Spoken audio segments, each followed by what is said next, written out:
Patriots, time is running out. In less than a minute, we expose the truth on the Conservative Viewpoint's emergency broadcast system. Stay tuned.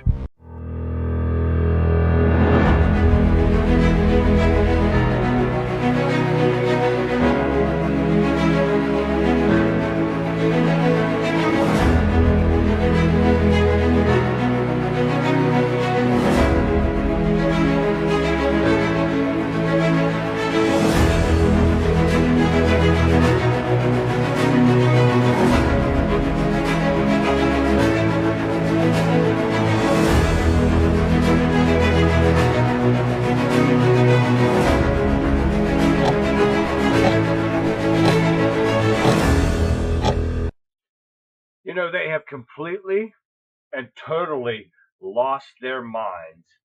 You step away for a long vacation, hoping the madness might take a breather. But what happens? The radical left shifts into absolute overdrive.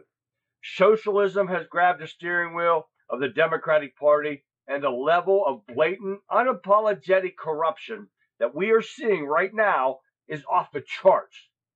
I'm Charlie. And tonight's Throwback Thursday edition of the Conservative Viewpoint, we are pulling back the curtain and exposing every last bit of it. We are on the final stretch towards our last broadcast on July 2nd, which means we are leaving absolutely nothing unsaid at all throughout the next few episodes, like we ever have before anyways.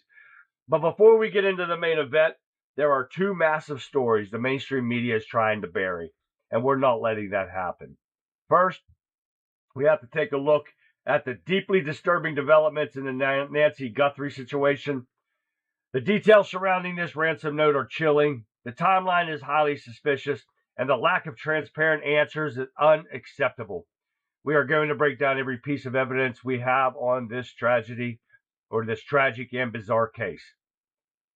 Then we're shifting our focus overseas to the critical update on Iran. With the current administration that looks the other way, Iran is making aggressive moves, and we've got the latest until what is really happening on the ground. The backroom deals being made and exactly why this poses a massive threat to our national security. So we all need to hear this. But tonight's main focus is absolute state of the Democratic Party. And let me tell you, the swamp isn't just full, it is overflowing with mental illness. We are watching a complete socialist takeover of the platform party in real time. And while they preach about paying your fair share, look at what their leaders are actually doing. We're going to expose Gavin Newsom, red-handed, lying to the public about his finances and manipulating the numbers to cover his tracks. And he's not alone. We've got the receipts on top of the Democrats caught spending everyone's hard-earned tax dollars on luxury trips, lavish getaways, while every American are struggling to put groceries on the table. The hypocrisy is staggering, and tonight we are naming names. But listen, we aren't going to let them ruin the entire night. So once we tear down their corrupt narrative, we are taking a much-needed escape. For the second half of tonight's show, we are firing up the time machine for our signature Throwback Thursday segment, and we are leaving the political chaos behind. Taking a trip down memory lane to celebrate the absolute best of the 60s, 70s, and 80s. Wait, we are going back to 1907, 1920, going back even further than what we usually do. We've got the latest and greatest lineup for tonight, with classic film deep dives into pure, unfiltered nostalgia that made these decades the best times to be alive. It's going to be an incredible night, so don't touch the dial. Throwback Thursday starts right now. Hi, everyone, and welcome. Welcome. Yes, I am back from my vacation, and it was okay. I lost $100 at the casino, and that's not bad. Since I spent $300, I came back with $100, so I still lost $100. So I didn't do too bad. So it wasn't a bad night. So hey, we'll see what happens, right? But guys, it's been great. I love seeing you guys' faces on here. my computer just screwed up, or my teleprompter just screwed up. I don't know what happened there.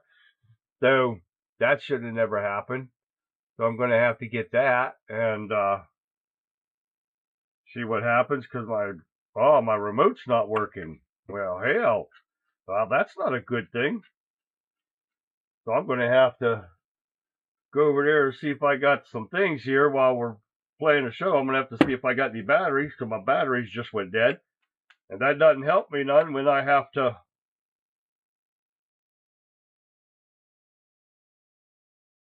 do my closing. So I made it through that. So we're going to I have to see if I got any batteries over there. So we're going to have to see while I'm playing some videos. I'll have to jump over there and see if I got anything. But hey, guys, welcome to the show. It's great to see everyone. I know we got Texas John over there in Rumble right now. Got a lot of stuff going on. I can't get my laptop to play. Oh, that sucks. All right, we got over here. Let's get over here to the Getter Gang and see. I know Radical Right Sean started us off tonight. So what's up, Sean? We got Shell in there. Hi, Shell. And we got Lee. What up, Lee? Lee Houston is in the house. Right there he is. Yes, sir. What's happening, guys? Yes, that's right, Sean. I just chalk it up to fun. It was okay. I did not get a chance to fish. I went to the casino too much, and by the time we got moving and stuff, and we went and did some other, we went to the zoo. Okay. I gotta correct that. We went to a place called a zoo. So we saw 2 rhinos, a big ass, beautiful tiger, a few monkeys, bugs, lizards. That's all, folks. That was our experience. It was the saddest. I should have known when you only paid $12 to get in. It was the saddest excuse of a zoo ever. It was so sad. I know, Sean, right? I didn't get and I was sitting right on Lake Erie. My campsite was on Lake Erie. I could pick up a rock and throw it, and it would go kaplunk, and I did not get to go. That is bad right there. So yes, it was a sad. I see more chipmunks than I've seen in animals in the zoo. But the tiger was beautiful. It was laying. I could have, if I could, the glass wasn't there, I could have petted that tiger. Freaking paws were as big as my head. It was laying down, sleeping. It was in the morning when we got there. Where is the show? It's on. It's playing on my end, Kurt. And hi, Kurt. I believe you can't find it. Go under, or you're on here, so you should be able to see it. I don't know what's going on with Rumble. That's why nobody's in there. Because I'm under Chaz U, Kurt. And it should be working. I don't know what's going on. Now, I see 9 people in the chat, but I don't see the names. I thought Chris Christie when you said Rhino, big ass. That's funny right there. That's funny right there, Sean. So yes, I did not get to go, but I did get to see a lot of stuff. I see a lot of horses. I did gamble some, so it was pretty fun. So, but other than that, it is what it is now. We're back, and I'm gonna see if I can get this remote real quick. Oh shit! Don't mind me. I got another remote here. I could probably take the batteries out of it. Yep, they're double A's. I don't use this remote anyways. It's for one of my other. Come on, let go. Wow, that one kind of broke anyway. But anyways, guys, we got a lot of stuff to go over tonight. This remote's for one of my lights up there, and I don't have to use it because both of my lights work off the same remote. So let me put this over here. So we got a lot of stuff going on tonight, guys. We are going to get busy and go over this stuff so we can enjoy our Throwback Thursday and see what happens here. Let me see if this comes on. Hey, it came on. All right. Now, I don't know if that'll fix my teleprompter because I cannot remember my closing or my opening, so I have to put that up there. So we'll see what happens. Let me see. Yep. working, so I might have to fix it. We're going to have to see it here. We'll see it in a second. Guys, but we're going to get busy. So welcome, everyone. Conrad, what's happening, man? Pat. Hi, Pat. Pat just jumped in there. I love seeing Pat come in there. So, guys, we're going to start off with something. I know it's going to hurt your feelings. I know it is. So, but bear with me and brace yourselves for this. Tucker Carlson declares, I'm out of the GOP. Stop crying, folks. I know you're sad. I know I upset you now because Tucker Carlson is no longer with the GOP. I'm so sorry I had to give you the bad news. But yes, I couldn't stop laughing when I read this article. And this is from Glenn Beck. He put this out here. And I just could not help myself but laugh. Who gives two shits if Tucker Carlson, the lion sack of shit that he is in the GOP or not? Who cares? The son of a bitch lies every time you turn around. He's bashing Trump every time you turn around. And I'm not saying, okay, we don't always agree with everything that Trump does. That's the different story than compared to what Carlson's been doing. He's been lying and bullshit and everything in there every time he turns around. But according to Glenn Beck, he is putting out a warning. Now, on a recent episode, Can't Be Censored, podcaster, former general conservative, and they had Tucker is not a conservative. I don't give a shit how you say it. He wants to act like one, but he never gives facts. He never backs anything up. He gives you a story, not the story. He's a typical Democrat. But he says that there's no chance I would support the Republican Party. Not going to support the Democratic Party. I don't know what I'm going to do. He stated bluntly, citing his frustration that he believes is the party putting a foreign country's interest above America. Well, no, I don't agree with everything like that.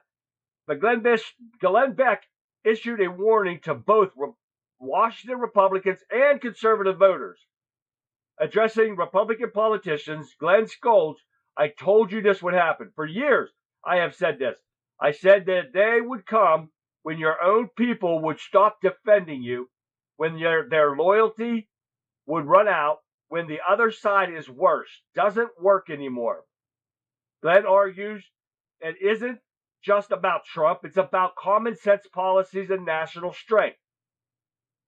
Glenn then turns his focus to conservative voters. When somebody like Tucker walks, when the next one walks, and there will be a next one, people are going to come and say, circle the wagons. You've got to defend the party. No, don't rush to defend the GOP, he entreats. Every time you defend them for free, they teach you that betrayal is survivable, that they can ignore you and keep you. He continues, the only language a comfortable incumbent understands is the sound of the door closing behind a voter who's done. This doesn't mean we stop fighting the authoritarian and crazy left. We just have to find the Republicans or whatever that stand for something. And he's not wrong there. Because how long have we been saying it? They just come out with this. But we come out and we've been saying that we've been lied to this whole time.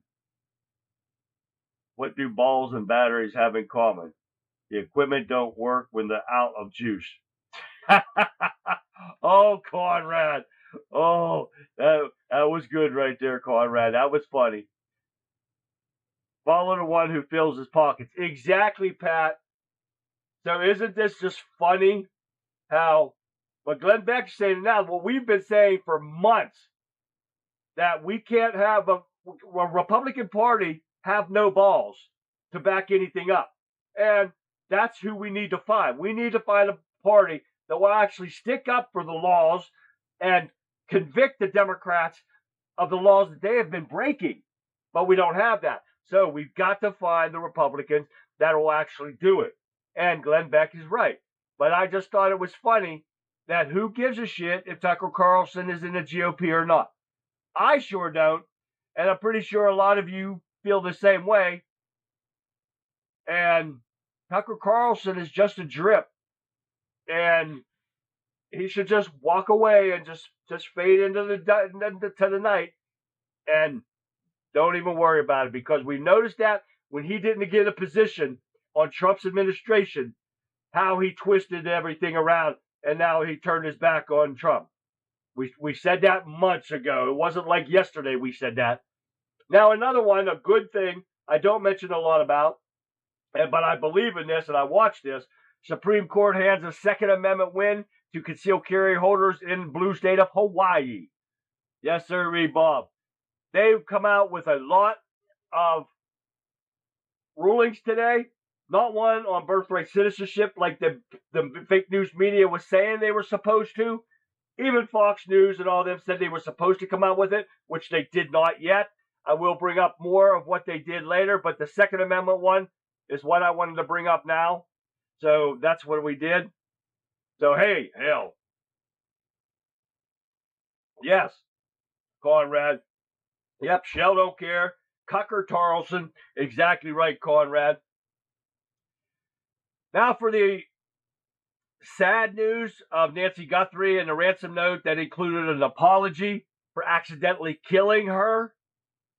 They have not yet found the body, if there is one. And unfortunately, we were right that it was going to be a recovery and not a kidnapping, getting her back. Unfortunately, but they do not know that she's dead. But the time is already telling us that. But they said the note came back, and they said the apology note came from the same IP address where other notes were sent. Doesn't mean it's real, because of the fact is, and my computer's running real slow because I got a ton of stuff opened on it. But they said the notes don't match suspect's behavior. Profiler says, I don't believe they're real. But are you going to tell me that a woman with her problems is going to be alive? But this John Kelly says that the first note is totally transactional, while the second shows emotion inconsistent with a psychopath. So there's a lot of things that they're talking about here. The two differences in personality between a cold-blooded psychopath and someone's far more emotional. So the bottom line is they don't believe they're real. A criminal profiler, John Kelly, said in an interview, the first note is strictly about dollars, about the bucks. Now, when you get into the second note, you're talking about a different kind of personality to him anyways. So there's no sensitivity to this. So we don't know anything. But of course, Savannah puts out a heart-wrenching plea again on Tuesday to a mother's abductors, trying to get her back. But I don't think it's going to come to that. They would like to have the body back, if anything else. Of course, every family would. So that's unfortunate. And I'm going to get that out of the way so we can continue on with everything we got here. He's got his Swanson Frozen Empire. Yeah, there you go. All right. 30, 50 million. Ooh, all I need is 100,000, man. Put me out of debt. Wouldn't that be great? Oh, I got to tell you guys, that my project that I'm working on, remember how I tell you I hate rich people? And I hate them even more now because I got screwed over on a space that I was lining up for me and for my project. Most of you guys know about it. And they gave it to a national company that was willing to pay more rent and 10 years on a lease. So they gave it to them out from underneath of me. The pure corporate greed just screwed me. So it put me a setback on what I'm doing. So it's going to take me a little. I had everything together. I was going for the money, and I got screwed. So it puts me a setback. I have to redo everything that I did already. I've lost $3,000 that I didn't have in the first place because of this asshole. Oh yeah. So I'm going to send him a bill.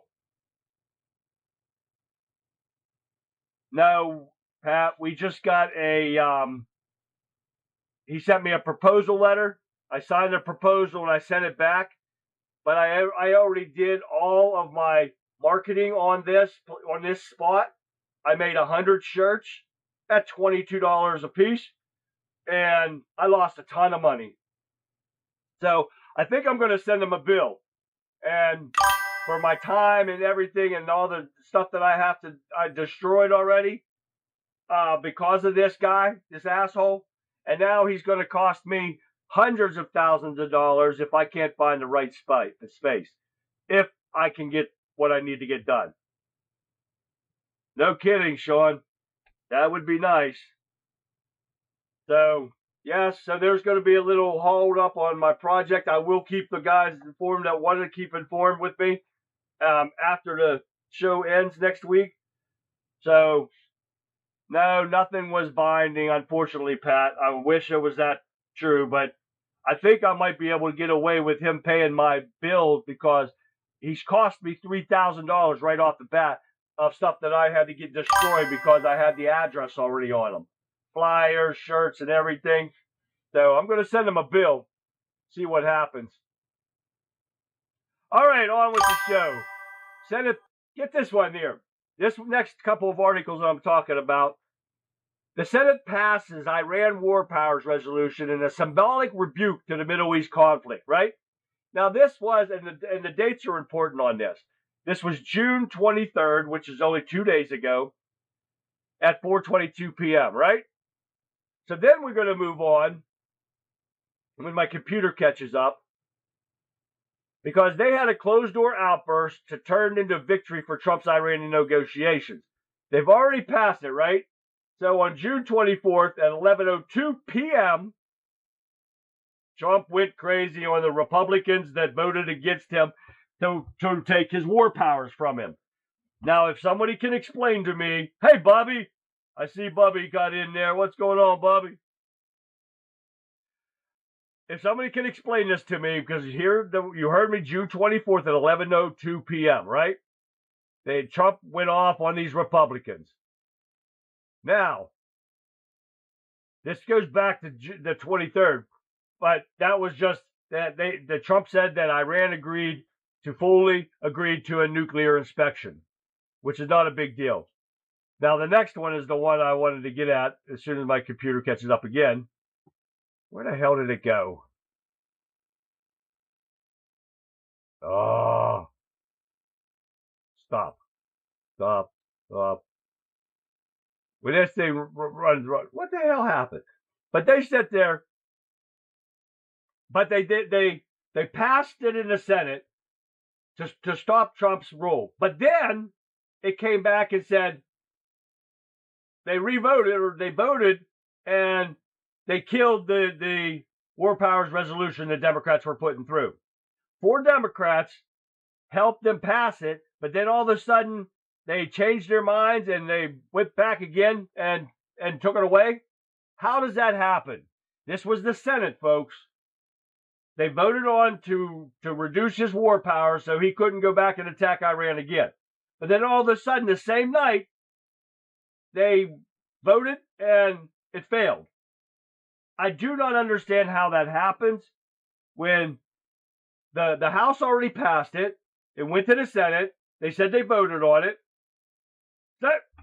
These people are insane. Did you see that? Those idiots in New York voted to call me. Oh, yeah, state. We're going to have that here coming up, too. He's probably a Cameron Barlow DeWeese supporter. Oh, I have no doubt about that, because she's a Democrat. She's a worthless Democrat. So, and there ain't no way you can tell me any different.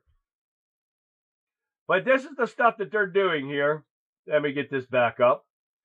But then we're being told, with all this Iranian stuff, that the U.S. has suspended Iranian oil sanctions and says nuclear inspectors to return. So my problem with this is, why are we giving these people anything? So he's removing the sanctions on their oil. Okay? That's not all. This is sounding like a Biden deal. Even with Iran saying that they are claiming that Hormuz, you are paying tolls or else. This is what Iran is threatening. So we're giving Iran stuff, like removing sanctions. Why? We don't have to. We hold all the cards in this. Vote out economy, replace the jihad economy. Oh, I got some videos on that tonight, Sean and State, on what's going on in New York. Wait till you see that. That is outrageous. But why are we giving Iran anything? You got Trump on there today saying Iran's Navy is gone, Air Force is gone, everything's gone, they're done. But they're still attacking people. They're still attacking ships. They're still attacking bases. They're still attacking Israel. So if they have enough war power and armatures to attack boats and everything, how are they stopped? Can you tell me that? Because I'm not seeing it. Because Iran has drawn a huge new control zone in the Strait of Hormuz and demands ships to get permission to pass. A new Iranian Persian Gulf Strait Authority claims legal power to regulate traffic and charge service fees to foreign vessels. This was supposed to be off the table. There was supposed to be not at all. But what do you get from our people? The ceasefire is still in effect. They're attacking ships. They're attacking other countries. But the ceasefire is still intact. You see where I'm going with this? Because it sounds to me like Joe Biden is still in office, and that is not a way Trump works. Right, Pat? They said they quashed Trump from attacking Iran, but then an hour later they said they stopped it. So I don't know what the hell to believe anymore. We're getting one version, then another version an hour later. So I'm having problems believing anything that we're seeing right now. Exactly, Sean. Why are we giving them shit? Now we got Iran saying that they're controlling the strait, and the U.S. is doing nothing. You got Marco Rubio over there saying, "Oh, everything's fine. The ceasefire is intact, no problem. Negotiations are ongoing, but they're doing what they want. They're doing what they did prior to us bombing them. So everything that we went over there, all of our troops, all the money, all the bombs and stuff that we sent over there, all the ships, was for nothing. That ain't all, guys. I'm telling you, they're giving them money too. And I'm having a problem with all this. Then you got that idiot Rutt from NATO trying to ease the tension between America and Iran. The hell with this. This is stuff that I see going on that is not working out. Joe, what happened, Joe? Glass parking lot. Exactly. Sean says it right. We can blast him off. We will blast him off the earth. Why are we not doing that? Why are we why are we taking sanctions away from them? They're not proving anything. They are still continuing to do what they want. And we're not doing a damn thing. We're sitting there talking nicey nice to them. And you got Rubio over there saying, well, they better start listening or, we're going to do something. We shouldn't even be talking about this. If they are not willing to negotiate and they're acting like this, because the tolls were supposed to be done. And now all of a sudden they're saying, you're going to pay tolls to these other countries or else. They're going to bomb them. And they did attack a ship today. Said we doing nothing. The weakness is showing. And people want to bash me for saying shit like this, but it's a fact. We look like the Biden administration. The weakness is showing, and that is not Trump. I don't know what's going on, guys. But now you got that Mark Rutt. He has sought to calm tensions with Trump at the White House on Wednesday, which was yesterday, using a mix of flattery and gentle pushback to argue the examples of allies' reluctance to support the U.S. war with Iran that were isolated cases. No, it was every freaking single one of them. Every one of them pansied out and would not come over here until all the work was done. Death to America, Khamenei is dead, the top 700 are dead, and they are terrorists, requires more. Well, that was done, but what's going on right now is not done. make mushroom clouds great again. I like that, Conrad.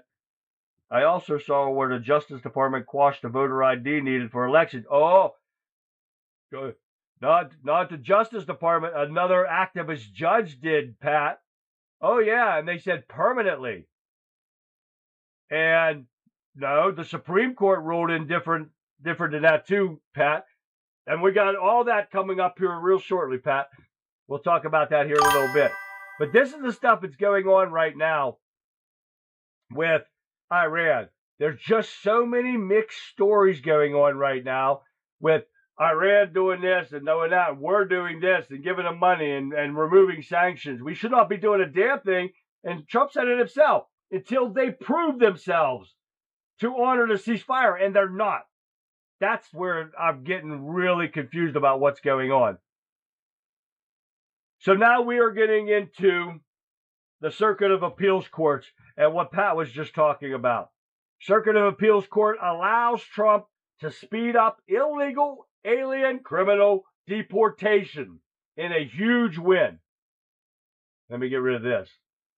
America's immigration laws have been gathering dust for decades, not because they are poorly written, because they are lack teeth. So, ads. Donald Trump can speed up now deportations of illegal immigrants to new levels thanks to a new federal appeals court ruling.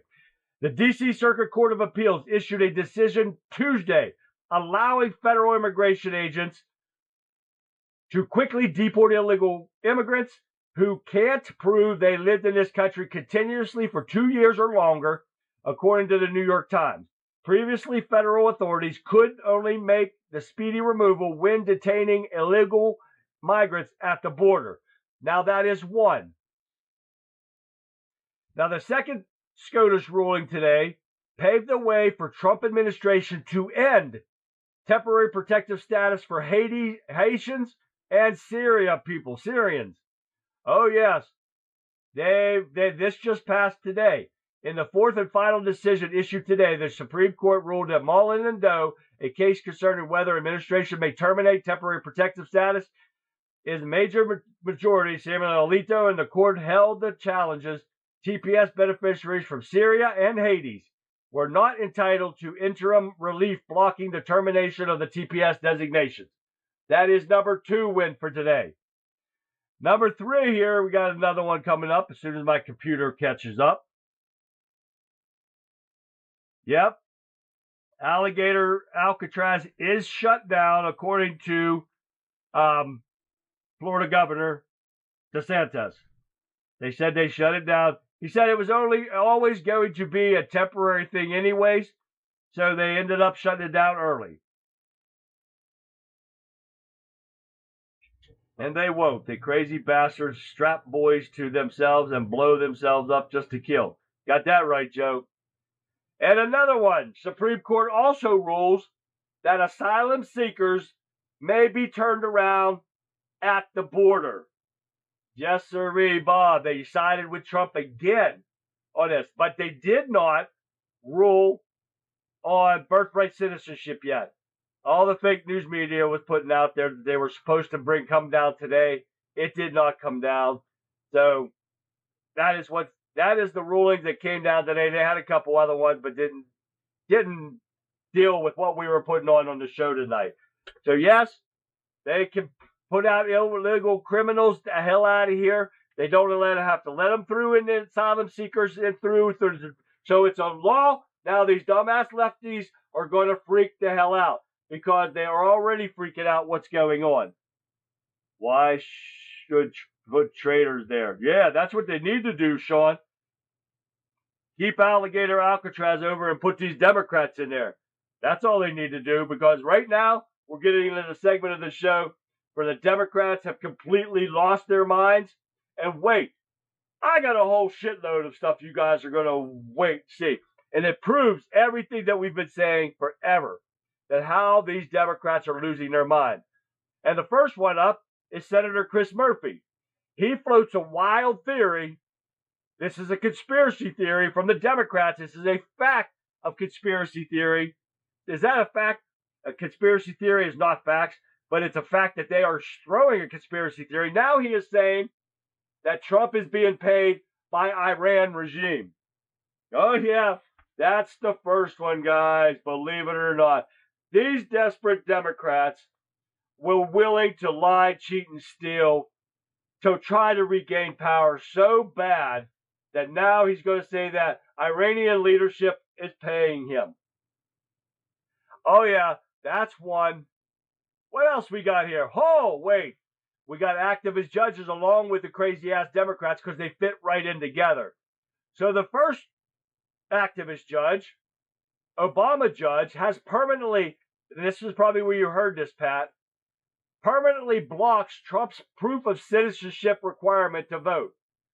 Yes, sirree, Bob. The judges are helping them trying to make laws when a law does not say that he can do that. They are here to interpret the law. This activist judge is sitting there saying he permanently blocks Trump's proof of citizenship requirement, helping the Democrats cheat on elections.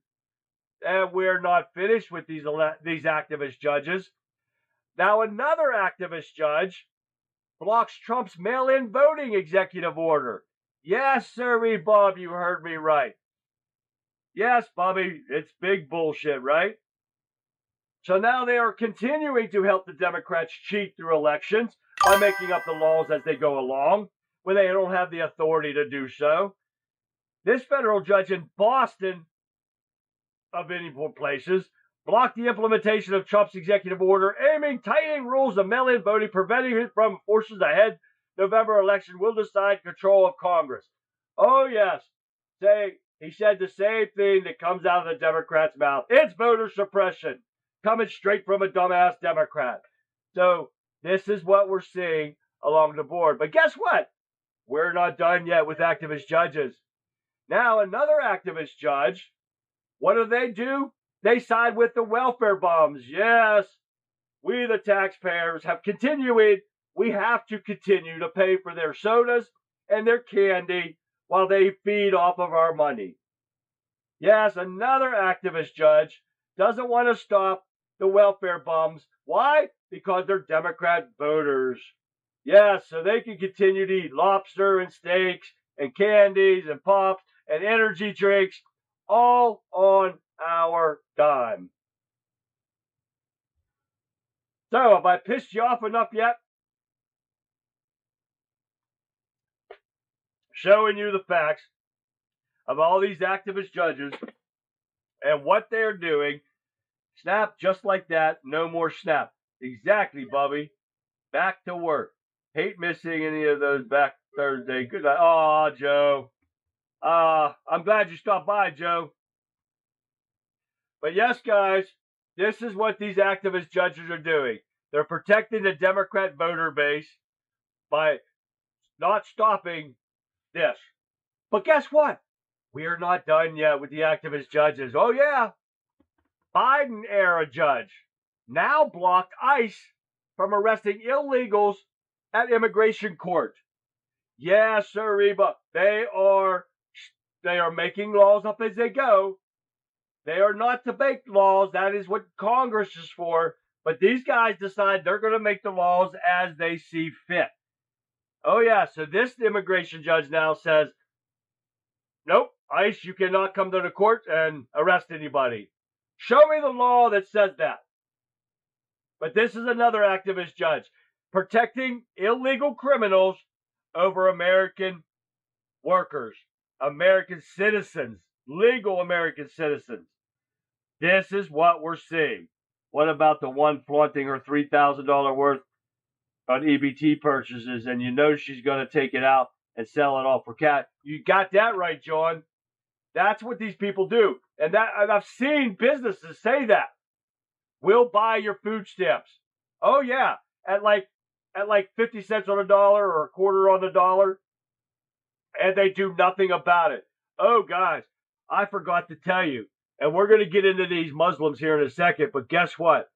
Where I was at on vacation up in Erie, and guess what I had to drive through?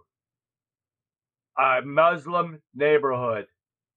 And when you see what I've got for you guys here shortly, and I've got videos just back it up, and I got to show you guys these videos before we get into Throwback Thursdays. It's going to piss you off even more.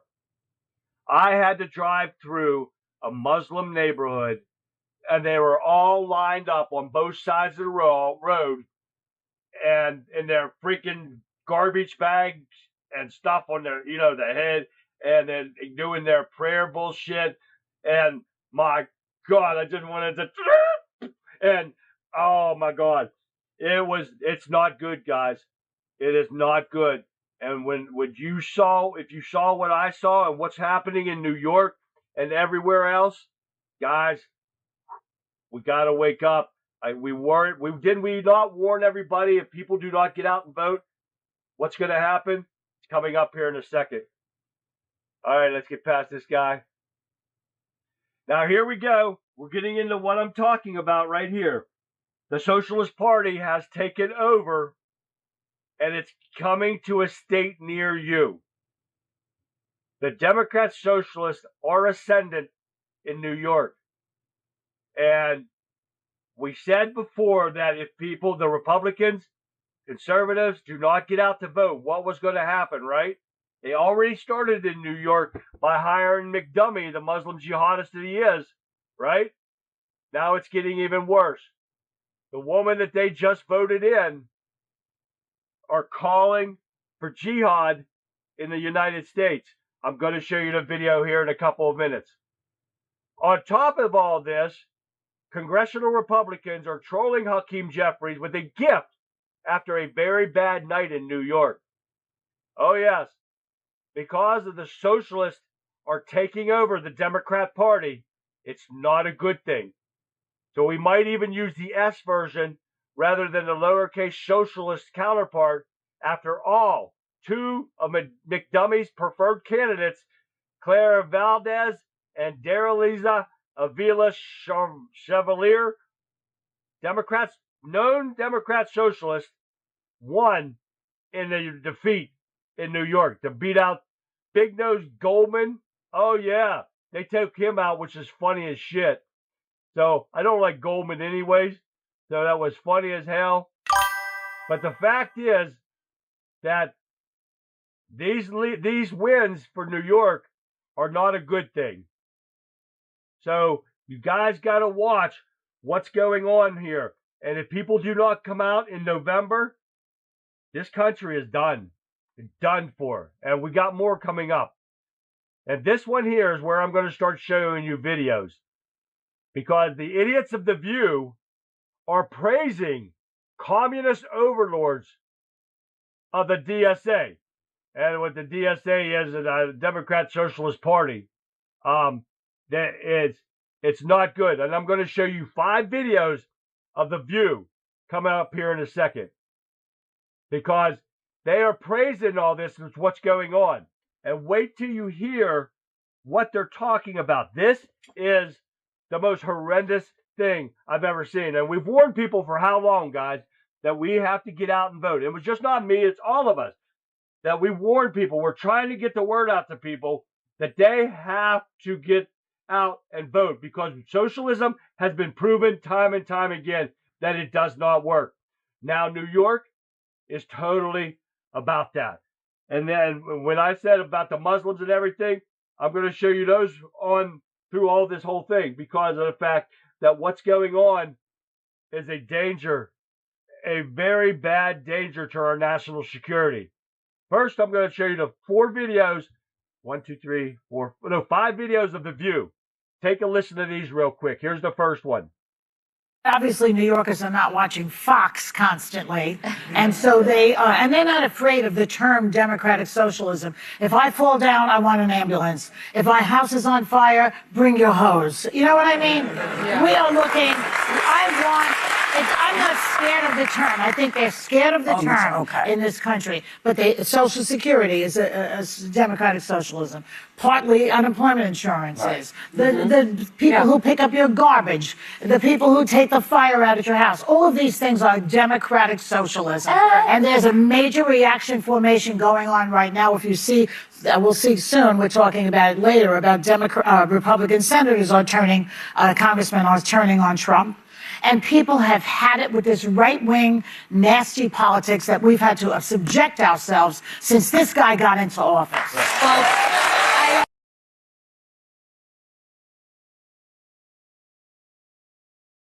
how is collecting garbage and a firefighter, which I was a firefighter, how is that socialism? How is Social Security socialism? You wouldn't have Social Security if there was socialism in this country. Exactly, Kurt. So what the fuck is she talking about? That firefighting is socialism. Now let's watch part 2 of this. So you just talked about these goods and services. You want the police to come. You want the fire department to come. Well, one of your new candidates, Avila Chevalier, who won last night, wants to abolish the police and all prisons. She was asked 4 times, how would you deal with somebody who committed murder then? What is your plan? And she dodged and didn't answer. She tweeted that Obama is evil, Biden is a rapist and a war criminal, and bleep Kamala Harris. These were not people running on an affordability agenda. These were left-wing extremists that were elected last night at the expense of moderate Democrats. So a seat that you guys do need to win if you want to take back the House. I don't like the way she sounds at all. Well, that's what I'm saying. Well, but she's not the party. But she's one person. But that is the point, is these candidates that were endorsed by DSA, the Democratic Socialists, were extreme candidates. And I've seen this happen in my party, where the extreme right wing takes over and you can't get your party back. I would warn you all, this is very dangerous and it could risk you losing the House. So she doesn't like being corrected. She got a copped attitude on there. Then she said she didn't like it. But she's praising her right before that, right? Here's part 3. I disagree with that. You know, I think that New York is the nation's cultural and political capital, and that's just a fact. And I think the Democratic Socialists of America is a force to be reckoned with at this point. Yes. I really do believe that. You mentioned these other candidates that won, but you didn't mention Brad Lander, who ran on basically a Democratic Socialist platform. He ran on building more affordable housing, protecting reproductive rights, the fight to protect and stand up for the LGBTQ plus community, Medicare for all. Who did he unseat, though? Who did he beat? He beat another Democrat. He beat Dan Goldman, who led the impeachment against Donald Trump. Yes, but you took out a sitting progressive liberal who was a liberal hero 2 years ago. But because he believes in Israel's right to exist, he lost his seat. But because perhaps it's time for change. Perhaps it's time for change. The Democratic Party, for a very long time, has been searching for an identity. And I see a great parallel between, to your point about the right, I see a great parallel between the rise of the Tea Party in 2009 as a rebuttal, basically, to President Obama's policies and the financial crisis, and the Democratic Socialists of America's rise in 2016 in reaction to Donald Trump, in reaction to health care, in reaction to the loss of health care. One thing I would say is and you're right, Kurt. That's exactly who she is. And yeah, exactly, Conrad. Commies. These people don't have a clue of what they're talking about. They do not know about socialism. That does not work. They want a socialist state. They're going to find out real quick when voting these people in. They're all, yeah, exactly, Kurt. They're all millionaires. They don't give a shit. They're not going to be touched. They're not going to be affected by any of this. So take a look at part 4. One thing I would say is I just read a fascinating article this morning. It was talking about how one party is ousting anti-Semites and one party is electing them. And I would say that this article raised great points. Avila Chevalier, however you say her name, she was at a pro-Palestine rally prompting Hamas and celebrating that on October 8th.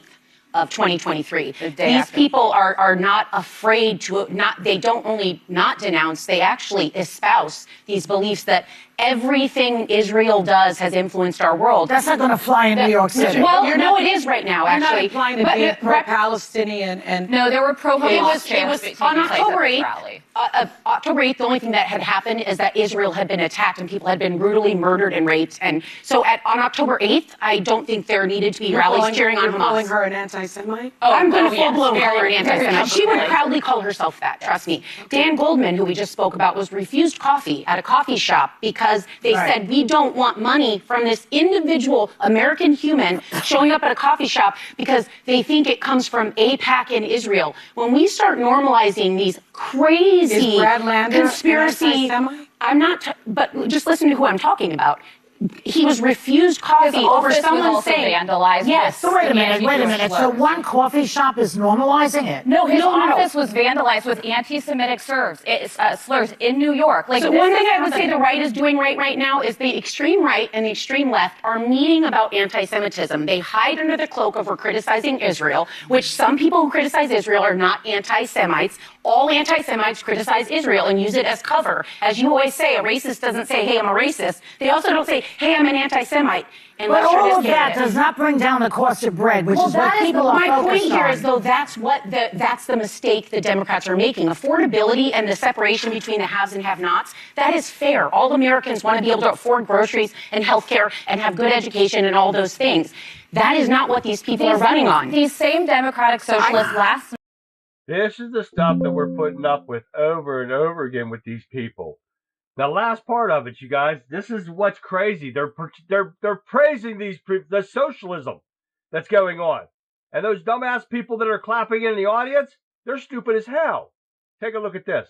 Several years ago, as everybody kept saying, people need to replace, we need younger people, so now all the younger people who are not necessarily espousing the way that we want them to espouse, they've gotten in. So it seems to me we have had lunacy at the top. It should not surprise anybody if there's lunacy trickling. We don't know what anybody's trickling. Well, we'll see. Because, everybody said, wait, let's see what they do. I'm going to say the same thing. Wait, let's see how they act. Let's see what they bring. Let's see if they even win. Just let me finish. Because anything is possible, as we found out. People who you thought were going to get in didn't get in. They didn't take people over 60 for some reason this time. They let all the older folks go. So let's see who these people turn out to be. I don't know who they say they are. I'm going to wait, like everybody has asked me to do with every candidate that wins. Everybody says, well, let's wait and see what they do first. And then, I recall a lot of people talking about Mondani and what a terrible mayor he was going to be and what an anti-Semite he was, and he has proven to be quite the opposite. He's proven to be a kingmaker, a leader, great for this city. Now, listen to that stupid bitch. McDummy has lied about every damn thing he does, and the people that are going to win are the socialists. They just said it themselves. We're going to wait and see if they win. That's the only people that they got in there are socialists. Whoever won now is going to be in there in November. This country is that state for sure is done for. The Muslims are taking over. The socialists are taking over. It is a done deal. Escape from New York is coming come November. You watch and see, guys. Right, Shell? These are pedophile protecting Democrats, the party of everything wrong with this country. McDummy is a piece of shit for a fact, Kurt. That New York is done. People are left New York because of him. He's not a king. He's not a leader. He's a worthless piece of shit. Now, they were talking about the one woman that won last night, and I told you that the Muslims are calling for jihad to take over our government and everything. That's not me saying it. We back it up with receipts. Take a look. Stand up! Stand up! Stand up!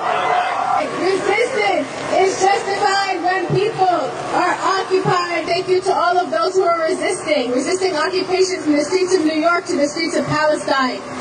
Up next, I have my sister in the struggle, Nadine Kiswani. There is only one solution! Brother Mohammed Mutsi. The U.S. government is not our friend. It will never be our friend. Let's not forget, ladies and gentlemen, that border walls are unacceptable anywhere in this world. Not in Palestine and not in the United States of America either. Living for 18 years in Palestine, I was fighting in the first uprising. I was throwing rocks, Molotov cocktails, the like. In the days in which they called you terrorists, the silence should be over. Proud Muslims, fighting for justice, and in all the ways possible. And yes, jihadis in all the ways possible. Occupation, shut it down. The border walls, shut them down. The siege of Gaza, shut it down. The whole damn system, shut it down. You heard it there, folks. This is what's going to happen in New York and every state that you are from. Then when I went through Erie last night, well, the past 4 nights, and this is what I had to see. And it's a fact, guys. Exactly, Kurt. It's coming. Because they want to sit there and they want to call for jihadism everywhere. They want jihad every country, every state, every government. This is what these people are. This is what they do. And if we are not woken up, if we do not wake up and see this for what it is, and this fact is what's going on, we're done. We cannot let this happen. We see what's going on in the UK. This is something we cannot let happen here.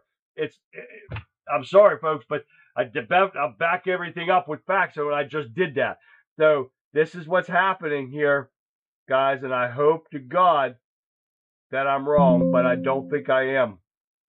I don't think this one works. No, I deleted that. Okay, sorry, I didn't have to delete that one. But let's get through these real quick. Biden probe becomes a payday for Newsom. Newsom is fundraising off a federal investigation that he calls a Trump-driven fishing expedition. The probe into his wife, nonprofit, behest payments reportedly began under the Biden administration in Sacramento, not Washington. Newsom has built a $14.5 million political war chest while casting himself as a targeted, weaponized by the Justice Department. The case highlights how both parties now use persecutions narratives while big donors and political insiders keep winning. This is what they keep doing. But the problem with that is they are investigating his wife before this, and that's still going to come out yet. Not only that, Ragtop herself, Omar, and her new financial disclosures takes America's, they think we're all fools. And they're worth $30 million. All of a sudden they're broke. She said that her husband made nothing but $200 in 2025.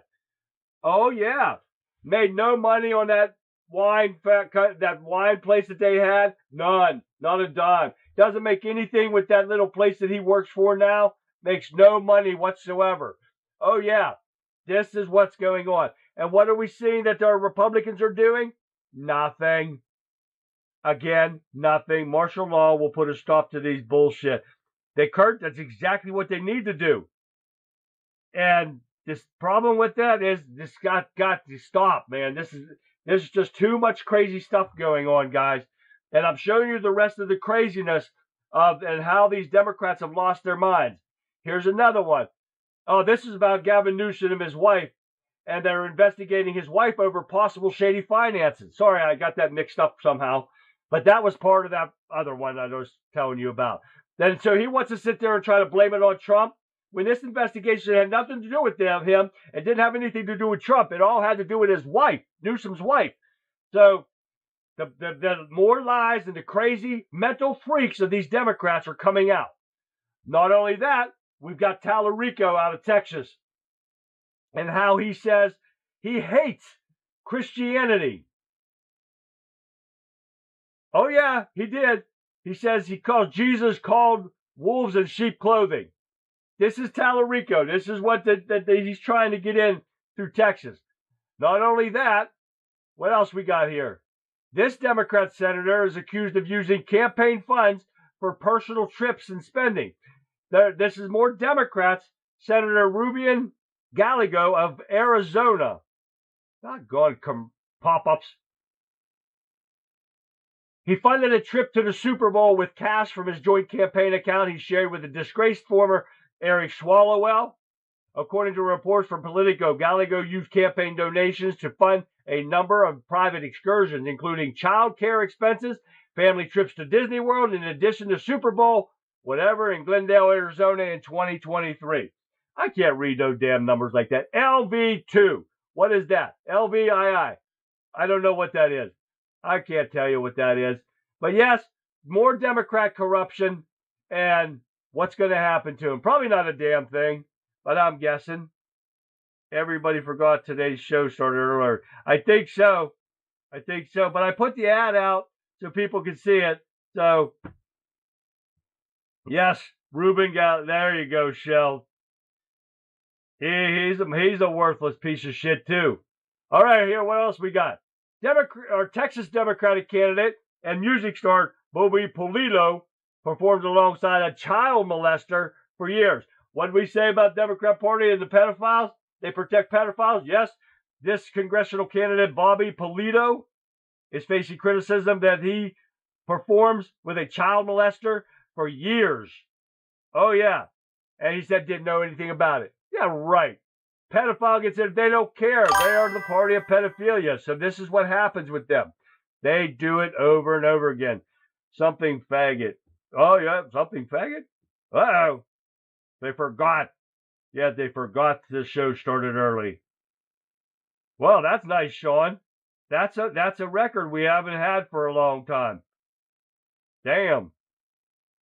All right, left-wing gender goblins. Get this one. Critic tortures New York Times for ruining trans dad essay on fathers.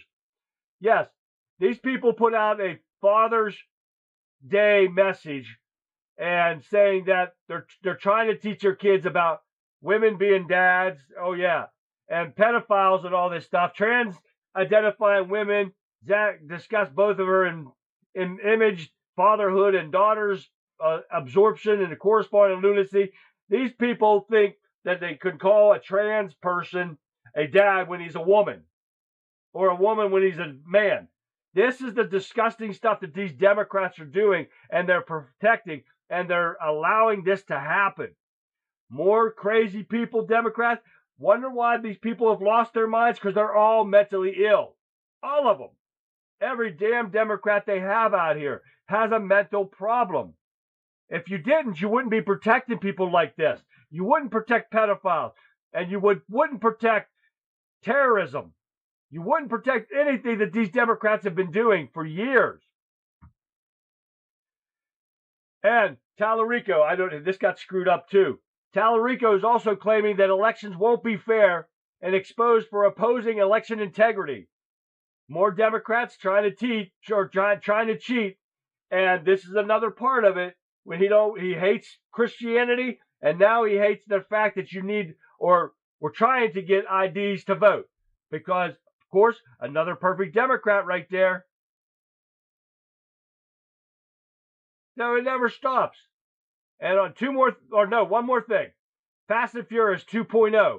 Biden DEA let 1 million fentanyl pills flow into our streets, according to a whistleblower that came in here. I had to put this in here because of the fact that this is the stuff that Trump's been trying to stop, and the Democrats are stopping. Oh shit, where is it at? Oh man, I know I had it in here. Where the hell did it go?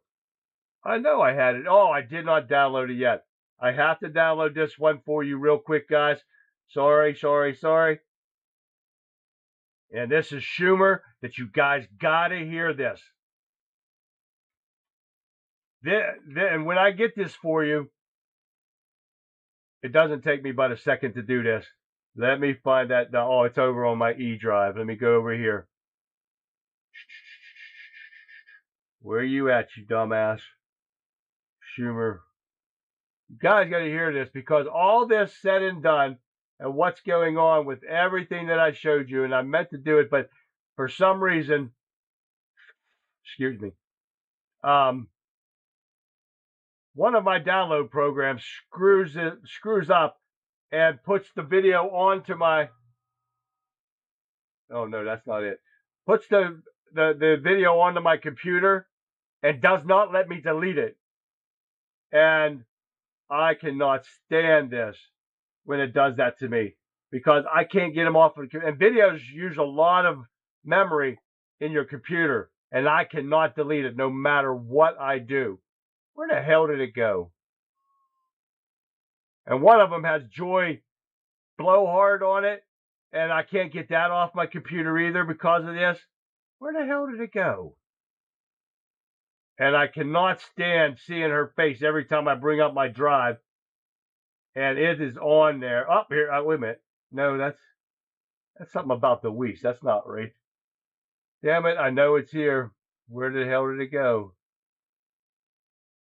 Because I can't delete it, so I know it's here.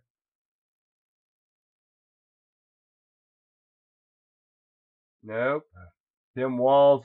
Yeah, I've got so many on here that it will not delete off of my, and I do not know how to do it. I tried. Jasmine Rotten Crotch, she's on here too, and I cannot get it to go off. Oh, damn it. Where the hell did it go?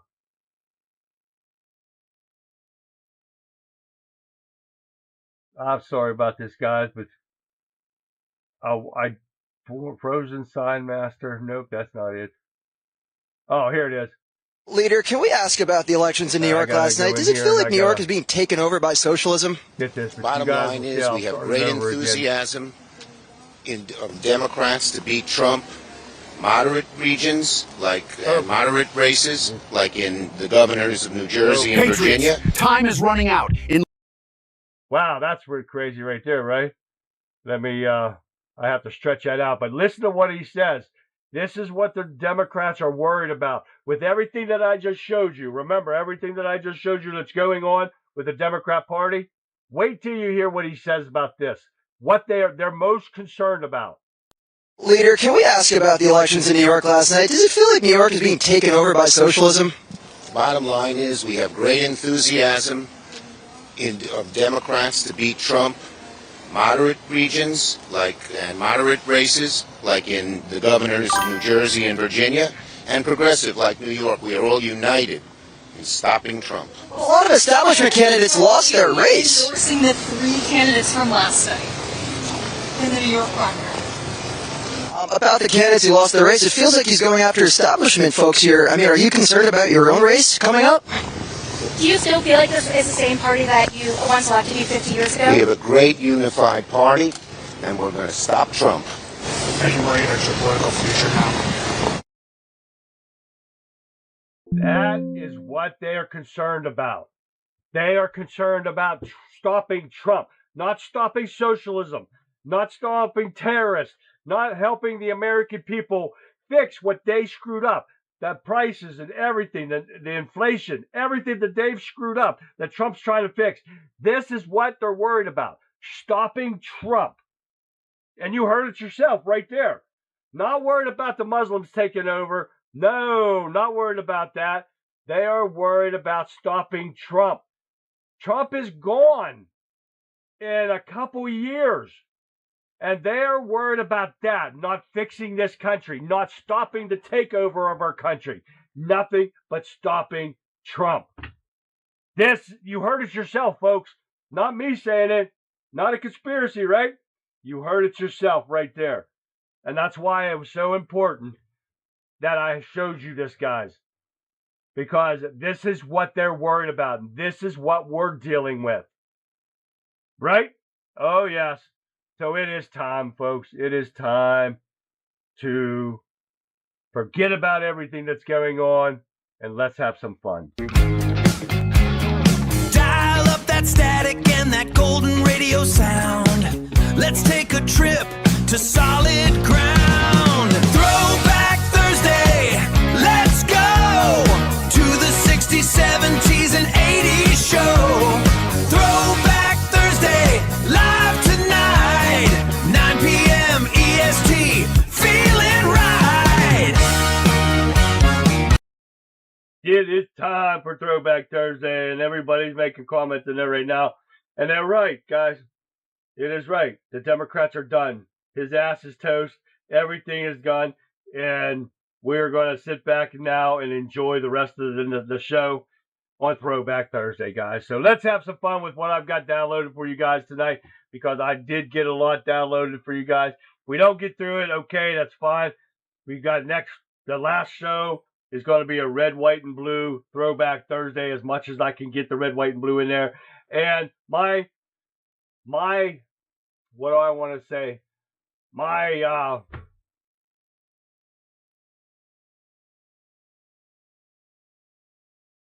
celebration to the 250th anniversary of our country.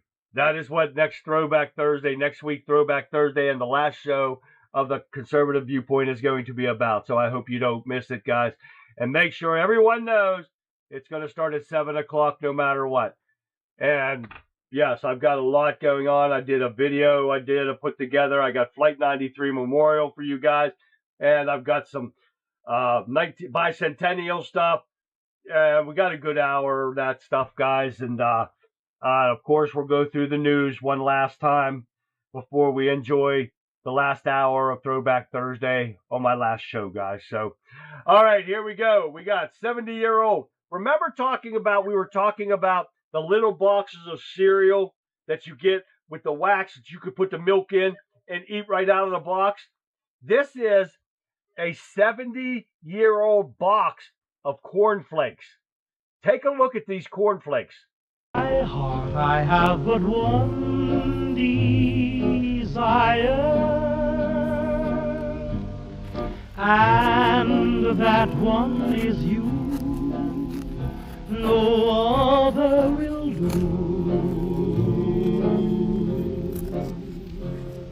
I've lost all ambition for worldly acclaim. I just want to be the one you love. And with your admission that you feel the same, I'll have reached the goal I'm dreaming of. Believe me, I don't want to set the world on fire. I just want to start a flame in your heart.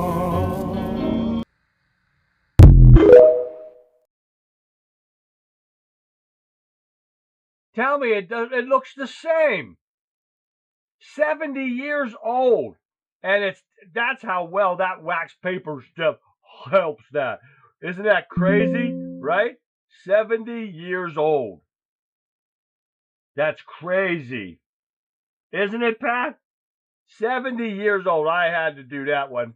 But guys, if you didn't make it for my opening monologue, I'm taking you back to 1907 and the Hershey Kiss. Take a look. Most people don't know this. The Hershey's Kiss process was a secret for 16 years. 1907, Milton Hershey introduced a small, flat-bottomed drop of milk chocolate, wrapped by hand, one at a time. Nobody outside the company knew exactly how the machines worked. A patent expires. A secret doesn't. Hershey patented it 16 years later in 1921. By then, millions of Americans had already fallen in love with it. Even the name has a debated origin. Some say it came from the sound the machine made depositing each drop, a small kissing sound. Nobody at Hershey ever confirmed it. One of the most recognized shapes in American candy history. Follow iron and honor for the real stories America is built on. Right? Hershey Kiss. I did not realize that.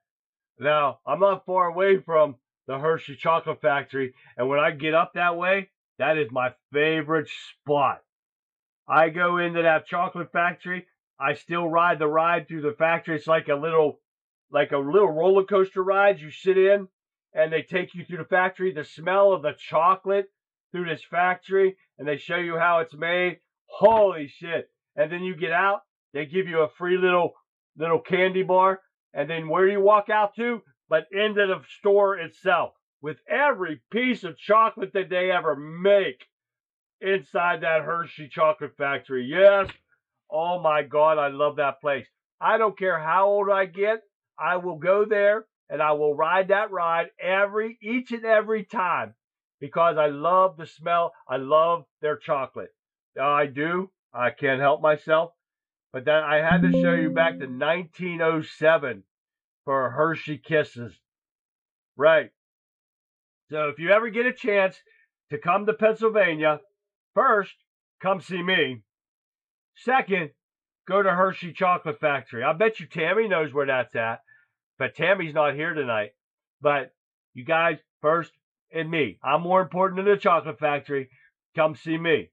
And then we'll go to the Hershey Chocolate Factory. It's about 3 hours away, maybe 4 hours, depending on how I drive. But it's a great place, great trip, worth the stop. There's Tammy. There's Texas Tammy right there. She is here. My Tammy is here. And I know Tammy knows where the Hershey Chocolate Factory is. Yes, sirree, Bob. It's a great place right there. Hershey Park. Yes, it's right beside. It's connected, like almost connected with their chocolate factory. They're like right across the street from each other. Great place. I know, love it, right? I gotta say, yeah, Tammy. I got Tammy, here she is. Boom, boom, there's Tammy. I love it. I love it. I love it. Bobby's been to Hershey Park. There you go, Hershey Chocolate Factory. That is a great place. I love it. I eat Reese's peanut butter. They make them in jars. You guys know that? Reese's peanut butter in jars. I eat it with a spoon. I get my protein from that. It is high in fat, but I work out. So it kind of levels out everything, but I eat spoon food. Oh, yeah, I eat probably a jar every 3 days. Oh, yeah, it's just a small jar. It's not like those big Jif jars and stuff. This is just a small jar. I wish they'd make them bigger, but no, that's just a little, I don't know, 16, 20 ounce maybe. I can't remember what it is. I just finished one off today, and I'm out. I got to get me some more. Oh, Tammy's they got a hockey game tonight. She's getting ready to head out to the rink. But I love Hershey chocolates, guys.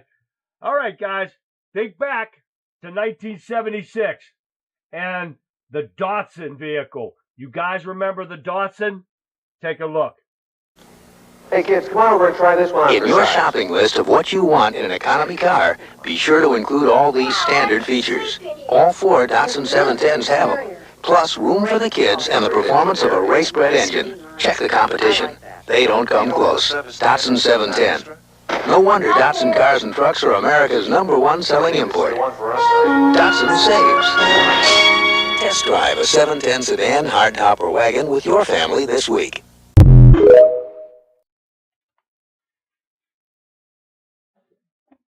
How many of you guys, I know you guys know about Datsuns. And that was they had a truck back then, the little Datsun trucks. You guys remember those? But I haven't heard or seen anything about a Datsun in so long. That's why I had to put that one on there. Been my second home since last Friday night. Oh, man. Are they having playoffs or something, Tammy? Tammy's always at the hockey rink, that's for sure. The town is rich beyond imagination, clean as a bell. Oh, yes, it is. Hi, Dottie. So, yes, the Datsun, crazy, right? The crazy vehicles back then. Oh, they got tournaments, see? They got tournaments, so that's why she's been spending all of her time at the rink. All right, guys, remember I did 1950s kitchen, 1960s kitchen? Well, guess what? I've got a 1920s home for you to take a look at. Check it out. There's none of us alive knows what the 1920 home looks like, right, guys? If anybody knows what a 1920, you're really old. Because my in-laws were 82, and they were born in 1944. But this is a 1920s home right here. I told you I was going way back. Right, Mark? Hi, Mark. Mark says, bloody hell, talk about Charlie and the Chocolate Factory. That is it. I love it. I love it.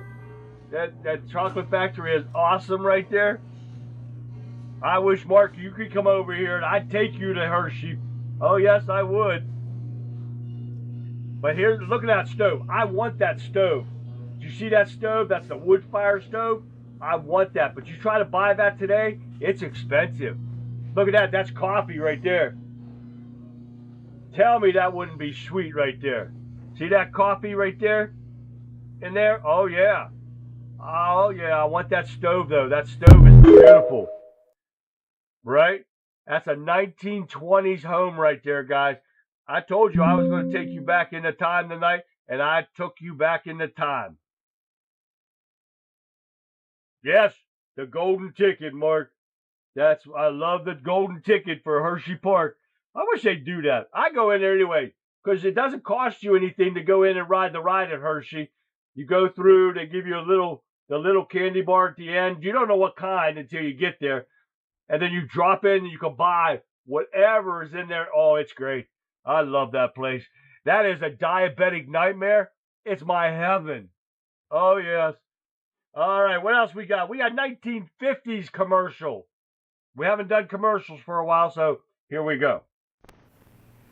Boys and girls, here's a great free offer from you Post Grape Nuts Flakes, the training table cereal.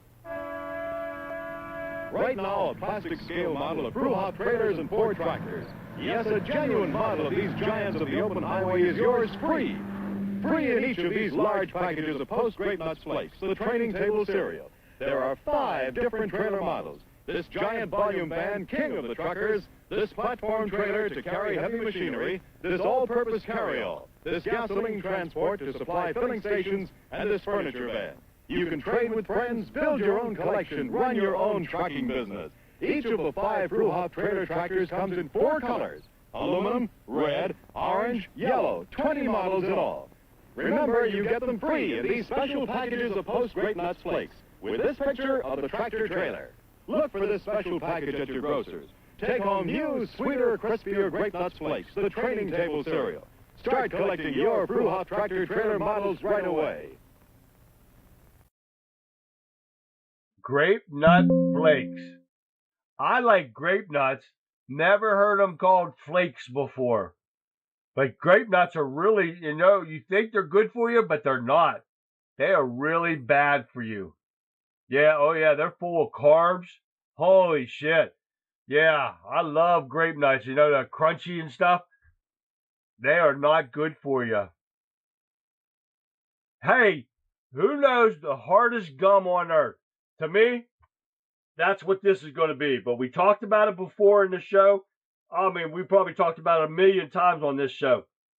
But how about Bazooka? You guys remember that gum? Take a look. Most people don't know this. Bazooka Joe started as a marketing problem. 1947, Brooklyn, New York. Topps was selling penny bubble gum after WW2, but so was everyone else. They needed something different. So they wrapped a tiny comic strip around every piece. A one-eyed kid named Joe, his turtleneck, his gang of friends, bad jokes, worse puns, fortunes at the bottom. Kids didn't just buy the gum. They collected the comics, traded them, read them on the way to school. By the 1950s, Bazooka Joe was in every candy store and schoolyard in America. The jokes were terrible. Nobody cared. For 50 years, generations of American kids grew up with the same one-eyed kid in the turtleneck. Give people a reason to smile, and they'll keep coming back. Follow Iron and Honor for the real stories America is built on. Bazooka was the hardest gum to chew, and the flavor didn't last at all. But I couldn't even read those comics, man. Those guys looked like they had big sheets in the gum. And I bought boxes like that before, and I've never had anything big like that. And isn't that crazy? It rotted some of my teeth out. Bazooka, I tell you what, Bazooka was, yes, a sugary gum. That's for sure right there. But how about Juicy Fruit, guys? Guys, I know you guys know about Juicy Fruit, right? So see if you know this. Most people don't know this. Juicy Fruit has been America's most mysterious gum for over 130 years. Not because of how it's made, because nobody can agree on what flavor it actually is. 1893 Chicago. William Wrigley Jr. introduced Juicy Fruit at the World's Columbian Exposition. It was an instant sensation, sweet, tropical, unlike anything Americans had ever tasted. But what exactly was it? Wrigley never said, not then, not ever. Food scientists have analyzed it for decades. Some say jackfruit, a tropical Asian fruit almost nobody in 1893 America had ever seen.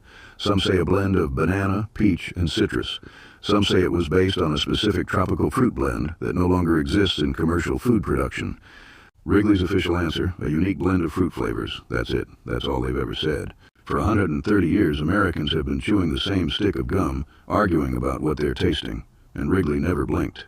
One of the greatest product mysteries in American history. Follow Iron and Honor for the real stories. Okay, guys, there's your quiz for today. What is the flavor of juicy fruit? And I broke a record going back to 1893 in Throwback Thursday. Yes, sir, Bob guy. What do you think the flavor is of juicy fruit? They couldn't figure it out in 130 years. You think we can do it tonight on the Throwback Thursday edition of the Conservative Viewpoint? I doubt it. But hey, it's fun to try, right? The good old days, that's right. All right. Hey, we haven't talked about this, and you guys got to learn. You see what this got here. What about Eskimo pies? Right? Right? Oh, yeah. We haven't talked about them, but we've got them here tonight. Take a look. Most people don't know this. The Eskimo pie was invented by a kid who couldn't make up his mind. 1920, Onawa, Iowa.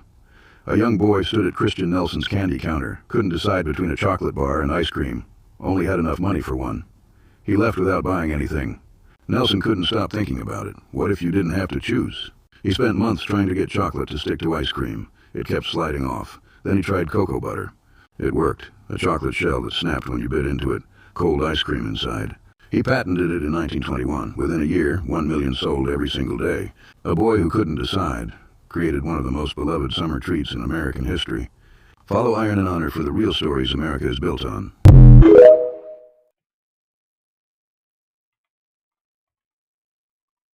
I'm typing to Dottie. Dottie said something, and I couldn't remember the name until she said it. But Dottie said, cinnamon freshen up gum was her favorite. Mine too, Dottie. I love freshen up gum. You guys remember freshen up gum? It squirted that juice out inside the middle. I could not remember that I think it was last show I was Throwback Thursday. I was trying to think of that gum. And that's, Dottie just gave it to me tonight. Freshen up gum. That was some great gum. Cinnamon was my favorite, but I like spearmint and wintergreen. That squirts that juice out. Man, it gave it all that flavor. That was some good gum, right? Bubblicious. There was some good gum, too. I had what was the other bubble yum or bubble? Yeah, that's coming in a square, radical right. Bubble yum. We had a guy in my school that used to inject cocaine or heroin into it and chew the gum and get high during school. Oh, yeah. Crazy, right? Yes. Would crack like a duck for a Klondike bar. What would you do for a Klondike bar? Oh, yeah. That's so great right there. Then them Eskimo pies come out of just some kid that couldn't make up his mind back in 1920s. Cool. We went back, guys. We were going back. I'm telling you. We might not make it through all these, but you never know. I got a lot of them. I did like 25 of these while I was on vacation. I kept downloading stuff when I find something for you guys. I told you I had to do it while I was away because I would never do it getting back here because I had my camper to take care of and everything and get it back up on the front. Oh, yeah. The comics were funny, Pat. The comics were funny, but you had to read them real small. The Bazooka comics, oh, yeah, they were good. All right, what's next here? Here's some more forgotten department stores, folks. Take a look. 30 forgotten department stores we all miss from the Don't get all past. 30 of them. Long before online shopping existed, department stores were where families spent their weekends, children met up, and back-to-school trips became a tradition. These places played a central role in daily life, holding memories, marking seasons, and defining childhood. In this video, we'll revisit iconic department stores that once turned every family outing into an adventure. Woolworths. Let's begin our nostalgic journey with a legendary name, Woolworths. And the pain about that video right there, they start off and showing you some of these department stores, then they stop. They didn't even complete the video. So that kind of irked me. But it did show us some of the ones. Ames, we had one of those in my small little town that I lived in. And they didn't show the rest of them that I wanted to see. But I showed you what they had on there. So that was pretty good. Lemon, orange, pineapple, banana, according to Google. Oh, that on the gum. Yes, the orange was my favorite in that gum, Pat. That was good. Gafers. I don't remember that one. Kresge's? What was Kresge's, Sean? Baseball card gum. Oh, yeah. The Bubby brought up about the baseball card gum. If any of you guys, I'd collect the baseball cards. That thin gum, it was real thin. I mean, I'll tell you what, thin. And it was about that wide. And it went inside the baseball card collections. Oh, yeah, you got like 3 or 4 cards with it. And you chewed that gum, dry as hell, no flavor whatsoever. But it was actually pretty good right there. So, where are we at here? How about groceries? Hey, Rock Justice, what's happening, man? Tammy, have fun. That's your back to your second home. Oh, yeah, clove and blackjack gum. I remember those, Pat. Yes. Wasn't too fond of the blackjack too much. Clove wasn't too bad, though. All right, let's get some groceries back in the 60s. The grocery bill in the 1960s feels like a joke. Today, people today leave the grocery store shocked. But in the 1960s, families walked out with bags full of food for just a few dollars. Milk cost about $1 a gallon. Bacon was under $1 a pound. Eggs were cheap enough that nobody worried about breakfast draining their paycheck. Kids would run into the corner store with pocket change and come out with candy, soda, gum, and chips. Imagine that happening today. Back then, dinner tables were packed every night. Families gathered around meatloaf, mashed potatoes, fresh vegetables, and homemade desserts without stressing over massive grocery bills. And restaurants were just as unbelievable. You could grab a burger, fries, and a milkshake for less than the cost of a fancy coffee today. The 1960s were filled with booming diners, chrome bar stools, jukebox music, and affordable comfort food everywhere you looked. People cruised around town with full gas tanks and full stomachs without emptying their wallets. Sure, wages were lower too, but everyday life felt manageable. Families could plan vacations, buy homes, and still enjoy simple pleasures without constant financial panic. That is why so many people look back at the 1960s and say, life felt easier, brighter, and more exciting. If you could shop for 1 week using 1960s prices, what would you stock up on first? Follow for more mind-blowing trips back in time. I'm checking the storm.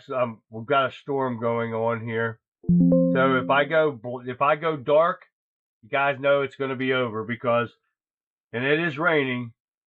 So, but we got 3 storms going to happen here in the next couple of hours. So, hopefully I can get through the show without any problems here, and we can finish all this off real quick before the storm really hits hard. All right. I want you guys to take a look, because here's a look at how the real America is. Not what you're seeing today right in front of our face. Here it is. Ladies and gentlemen, welcome to the fascinating 50s. Before Amazon, before Instacart, America came right to your front door. The milkman dropped off fresh glass bottles every morning and picked up the empty. The bread truck rolled through neighborhoods carrying warm loaves straight from the bakery. Produced trucks, egg deliveries, entire neighborhoods lived by the sound of those engines coming down the street. Convenience delivery didn't start with apps. We already had it 70 years ago. Stay tuned, folks. The past only gets stranger. Now that is the real America right there, folks. I do remember that my in-laws were still getting milk delivered to their house in early 90s, I believe it was, because I think my son was born and they were still getting it delivered to their house. I'm telling you. And you had to go to Goody Man, and they told me about other ones that came around to the house too. And I couldn't believe some of the stuff that they were talking about.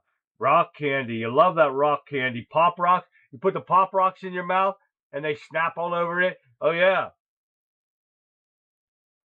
I still have baseball cards too in my closet up there. I never ever checked to see if any of them are worth anything or not. I could take them because my son doesn't give 2 shits about that kind of stuff. So he's just a nerd. So, all right. Gregory is not here tonight, but I had one for him, so we're going to show it anyways.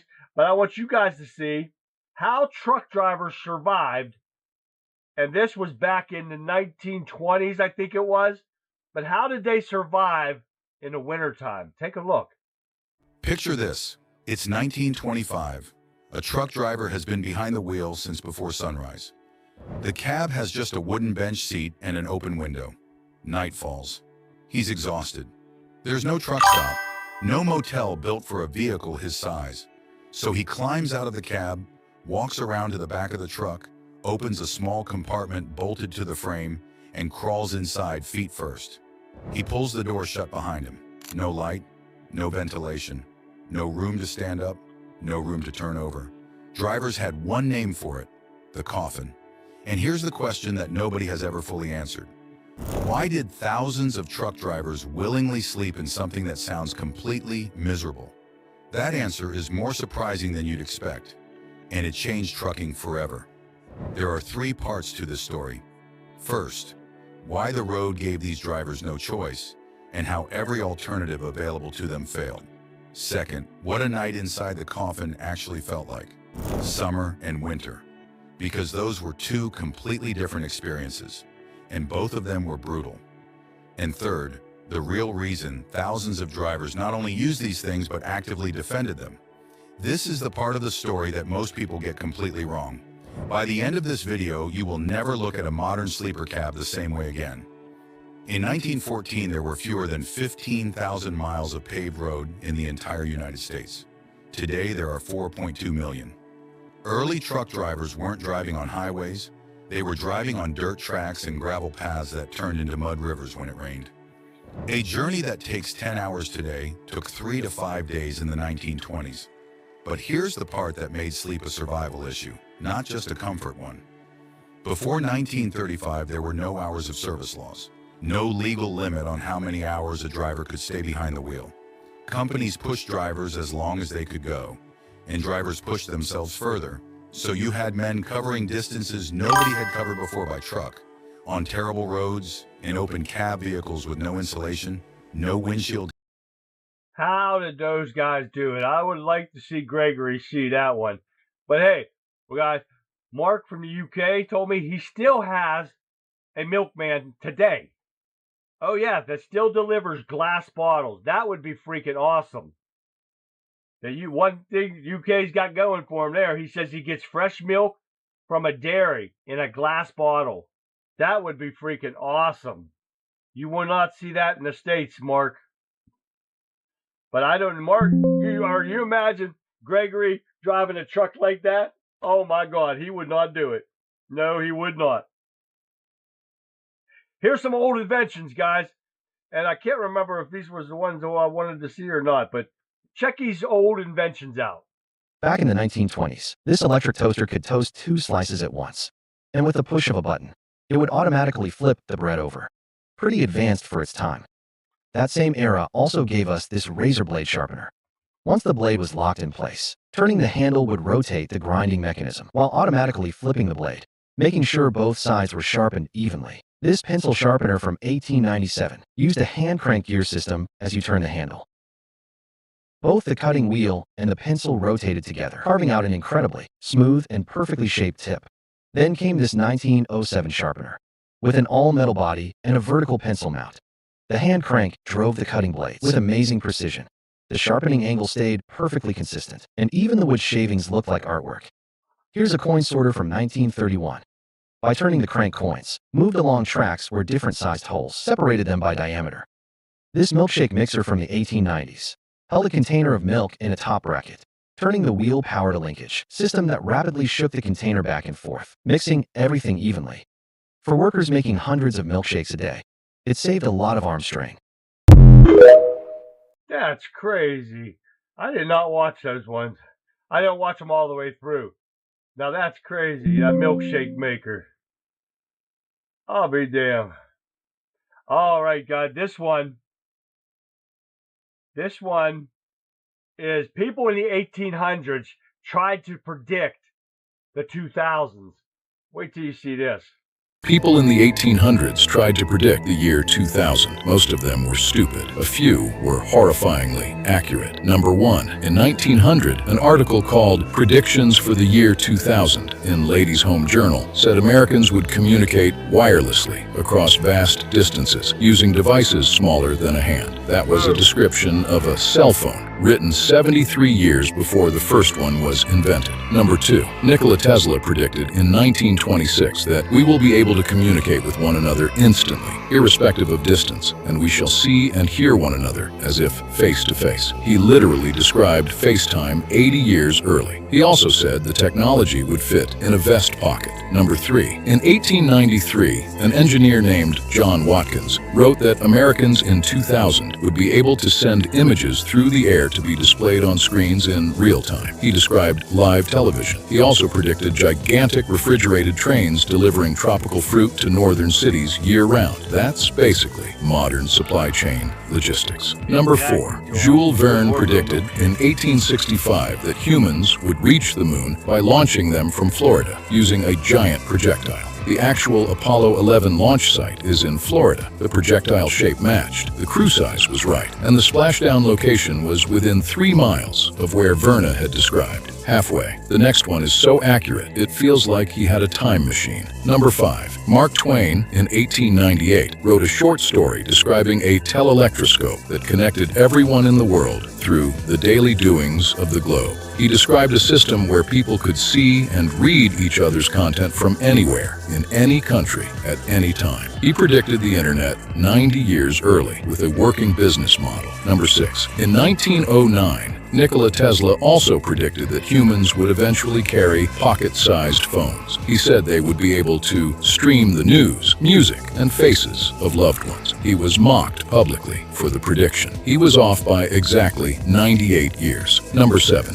A 1923 magazine called Science and Invention predicted that by 2025, machines will read text aloud, translate languages instantly, and recognize human faces. That's literally what your phone does today. The article was treated as comedy at the time. Number 8. In 1899, a guy named Elfrith Watkins predicted that American cities will have moving sidewalks. He was wrong about that one. But in the same article, he predicted central heating, color photography, ready-made meals, and instant global communication. He nailed everything except the sidewalks. Now tell me what we're predicting today. That's gonna sound obvious in 100 years. I bet flying cars aren't on the list. They've been predicted for 70 years. They're still not here. But the problem with that last one they talked about with the moving sidewalks, that's actually true. In an airport, if you guys have ever gone to an airport, like Pittsburgh Airport, when I go fly out of there, they have moving sidewalks. They're belted just like an escalator, but it's a sidewalk. It's flat, and you just stand on it, and it takes you. So he was not wrong. But every one of those predictions back in the 1800s was spot on. So you can't hide that one for a fact. That was true. But take a look at how phones have progressed throughout the years.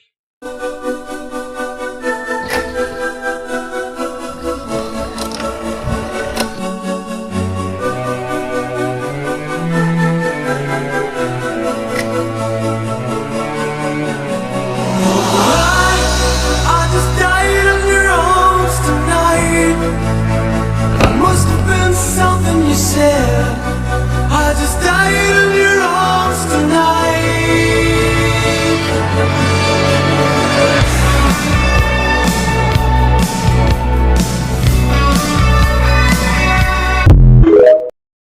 Right? How did we go from to this, right? I'm telling you guys. And prices. Hell, I want to go back to the olden days for the prices alone. Where are we at? Now, only people over 40 is going to remember this kind of stuff, so take a look.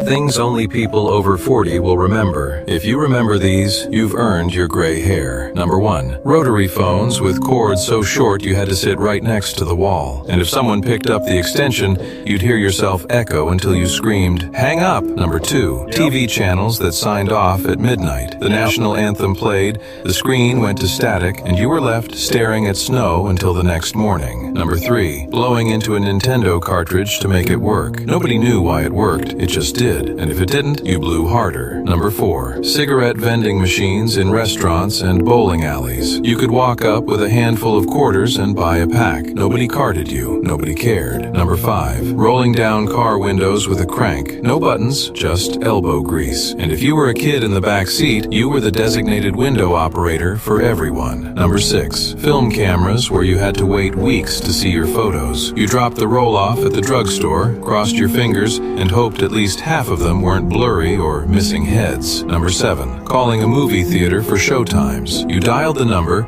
listened to a recording repeat itself 3 times, and prayed you didn't forget the times before grabbing a pen. Before I say the last one, hit follow for more history content. Number 8. Party lines. You shared your phone line with neighbors and had to listen before dialing to make sure nobody else was using it. Nothing was private. Everybody knew everybody's business. Isn't that crazy, guys? You guys remember all that stuff? I do.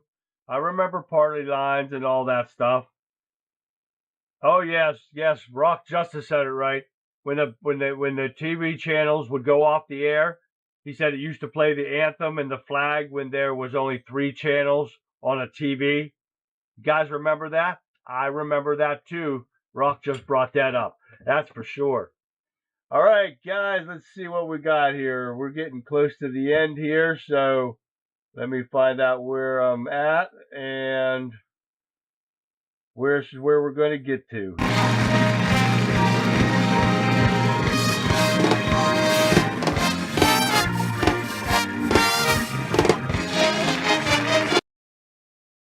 I hope you got your thinking caps on here, guys, because we're going to get into it here. Let me find where my thing is here. Whoops, let me get over here.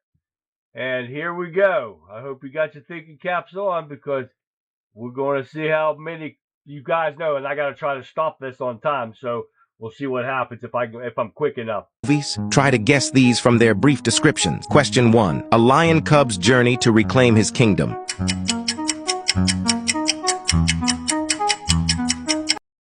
Okay, I got that one stopped.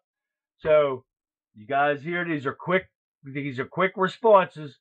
So give me your answer in chat so I can see them. And I know we have a delay, so I'm going to hold off for a little bit. I'm going to see some answers, then I'm going to start the next one. Texas John got it over there in Rumble, and Dottie and Rock,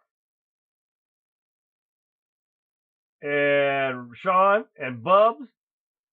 They got that. They got Shell. Shell got it too. We got the Shell. Got it. We got it all in there. Okay, here's the next one. And the answer for the first one. The Lion King. Question 2. A young boy discovers his superpowers.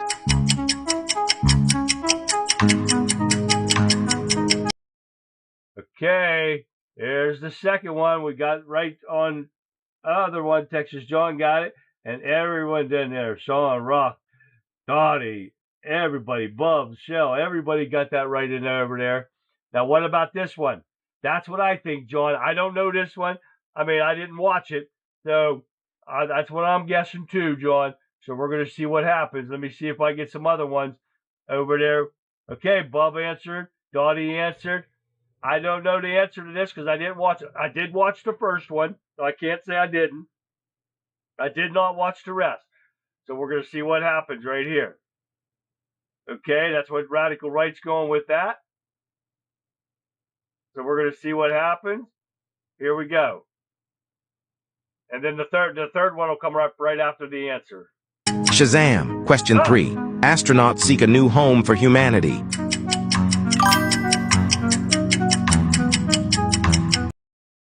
I did not expect Shazam to come up.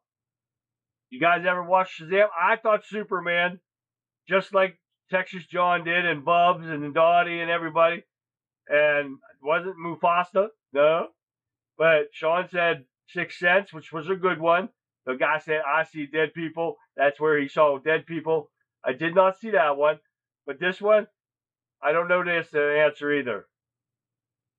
Shell and Bub saying Mars. So, who's six? What else are there? I can't remember. Let's see what it is, because I'm not sure about this one. Interstellar. If you got the first 3 right, share this quiz with friends and see if they can beat your score. Question 4. A hobbit's quest to destroy a powerful ring. A Hobbit's Quest. What is that one? What is that? Hobbit's Quest. What is the name of that show? Lost in Space. No. Interstellar was the answer for that one. A Hobbit's Quest. What is that? The Lord of the Rings? Is that right? That's what my answer is. Is that a Hobbit? Is that where the Hobbits are from? I'm not sure. I don't know. But okay, Shell says the Lord of the Rings, just like I'm saying, it's the Lord of the Rings. Rock's saying that. So we're gonna talk to Texas John. You don't have an answer? Only 3 channels on TV when I was a kid. BBC 1, 2, and ITV. Okay, John, we'll see what happens. Here we go. Lord of the Rings. Question 5. A clownfish searches for his missing son. I lied. I can't count that one. Okay, I have to say I was talking with that, so I did not hear the clue. So you guys go ahead and answer. Oh, okay. Pat says Finding Nemo. Okay. We'll find out what the others ones say here. And see what the answer, because I don't know the answer to that one. John says Nemo. Dottie says Nemo. I did not hear it, so let's find out. Finding Nemo, Sean says. Let's find out for ourselves. Oh, Rock says it. Bubby says it. All right, I hope you guys are right. Here we go. Finding Nemo. If you've made it this far, hit follow for more movie quizzes and fun content. You know movies? Try to guess these from their brief descriptions. Question 1. Oh, they didn't give us number 6. What the hell? We got ripped off. We got ripped off by one. But there it is, guys. Shell didn't hear it either, so I don't feel so bad because I did not hear it either. But there it is, guys. Let me take off share screen. They didn't give us number 6. I'm pissed off. Oops, where'd it go? Back up, Jack. Come on. It won't close out. Oh, there it goes. All right. Well, there you go, guys. Thank you guys for tuning in tonight, guys. I hope you enjoyed tonight's show. Remember, guys, tomorrow, there's no show the rest of tomorrow night. We will be back Monday for the weekend wrap-up on Monday and the last and final show of the Conservative Viewpoint on Thursday. So make sure you guys tune in for the last show. I hope you guys come and enjoy the last show with me and my celebration to the 250th. I got a new flag. You guys see this? My wife gave this to me today. Look at that. The 250th anniversary flag right there. Yeah, she just gave that to me today. So I like that right there. So, all right, guys. Thank you again for joining me on tonight's show. And I hope to see you guys on Monday. So, folks, that's going to do it for tonight's Throwback Thursday edition. Because as we sit here wrapping up the broadcast, looking back at the incredible videos that we watched, the timeless movies, and the memories of the America we all knew and loved, I just want to take a moment to step back and speak from the heart. Thank you for being here tonight, especially after my long time away on vacation. So your loyalty, your passion, and your unwavering dedication to the truth means the world to me. We've covered a lot of heavy stuff, frustrating topics on this program. We mean a lot of frustrating topics on this program, like the corruption, the madness, the daily battle for the soul of this country. But taking the trip down memory lane tonight is a powerful reminder of exactly what it is we are fighting to preserve. We are holding the line, keeping our heads up, and never letting anyone extinguish our fire. And that's why we have to take this time and relax and enjoy the Throwback Thursday editions. We have to do it, guys, or we'll go mad. It's as simple as that. So as a reminder, guys, our time together on this platform is quickly drawing to a close. We only have 2 final shows left before we sign off for good, and I promise you we are leaving everything out on the field. You absolutely do not want to miss these crucial final broadcasts. Monday, June 29th, the show will be at 9 p.m. Eastern Standard Time, guys. And next Thursday, July 2nd, our grand finale, the red, white, and blue edition of the Throwback Thursday. We are going to bring the heat, expose the swamp, and finish stronger than we ever have before. So I want you all to unplug from this madness for a few days, spend quality time with your family, and have an absolute fantastic weekend. But remember, there won't be a show tomorrow night, so we will go live on Monday, and I hope to see you there.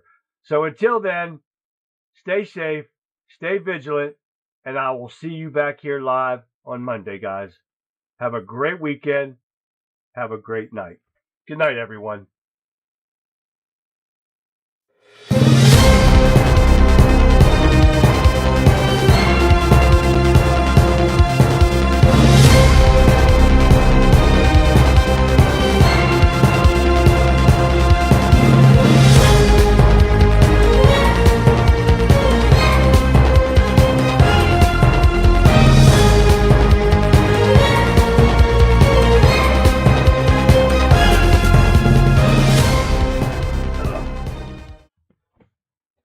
Whoopsie. Forgot